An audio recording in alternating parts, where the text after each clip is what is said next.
Alright, so here we are, started day 2 in Finke, Australia for the Finke Desert Race in beautiful, sunny outback of Australia. This is our hotel accommodations that we had here. As you can tell, it was a little bit of a chilly night. Luckily I had my trusty swag here. It's turned into my papoose last night. And yeah, so we're getting up, gonna be ready to go. Start day 2 here in a little bit.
Alright, so here we are, we're back at Alice Springs.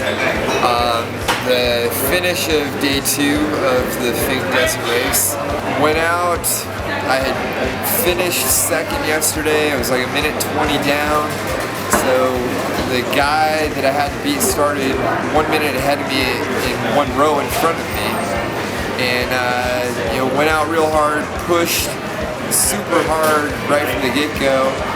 And just kept going as hard as I could, but was never able to really reel him in until right as I got to the prologue course at the finish. A couple turns from the finish, I like closed in on him and saw him, and ended up crossed the finish line a few seconds behind him. So I ended up in second place. So I made up some ground on him today, but not enough.